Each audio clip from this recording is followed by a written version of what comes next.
Chandrababu Naidu meeting లో చెప్తున్నాడు, వైఎస్ఆర్ కాంగ్రెస్ పార్టీని జగన్మోహన్ గారిని భూస్థాపితం చేయాలన్నాడు. అయ్యా చంద్రబాబు నాయుడు గారి కూటమి కానీ మీరు ఎన్ని పార్టీలు గెలిచినా కూడా మీ తాతలు ముత్తాతలు ఎవరు దిగొచ్చినా వైఎస్ఆర్ కాంగ్రెస్ పార్టీని భూస్థాపితం చేయడం ఎవరి వల్ల కాదని జగన్మోహన్ గారు ముఖ్యమంత్రి చేసుకోవడం కన్ఫాము. మీరందరూ ఆశీస్సులు వల్ల నా మీద ఉండాలని మనస్ఫూర్తిగా అదేవిధంగా పోలీస్ ఇన్సిడెంట్ జరిగిన తర్వాత జగన్మోహన్ గారు ముఖ్యమంత్రిగా లేకపోయినా ఈ ప్రజాదరణ తగ్గలేదా స్వామి?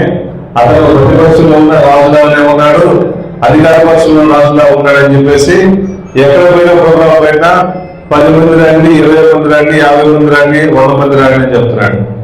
ఎన్ని రిస్ట్రిక్షన్లు పెట్టా మనల్ని 50 మంది 100 మంది రమ్మంటాడు. వాళ్ళు పోలీసులు మాత్రం 2000 మంది 3000 మంది వచ్చేసి వాళ్ళు జగన్మోహన్ గారి జెడ్ క్యాబినెట్ సెక్యూరిటీ ఉంటే జగన్మోహన్ గారి సెక్యూరిటీ ఇవ్వకుండా మనల్ని నమ్మడం కోసం బ్యారికేడ్లు వేసి ఆపుతా ఉన్నారు. బ్యారికేడ్లు బోర్కెట్లు ఈ రాష్ట్రంలో ఎవరు లెక్క చేయరు. జగన్మోహన్ గారి ప్రేమ అభిమానం చచ్చిపోలేదు.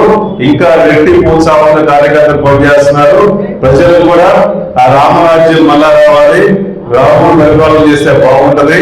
ఈ రాష్ట్రం కోసం, పేద ప్రజల కోసం, త్వరగా పలికిన వర్గాల కోసం అటువంటి నాయకులు రావాలని చెప్పేసి రాష్ట్ర ప్రజలందరూ కోరుకున్నారు. కాబట్టి అందరూ గమనించండి, చంద్రబాబు నాయుడు మోసాలు ఎండగట్టండి.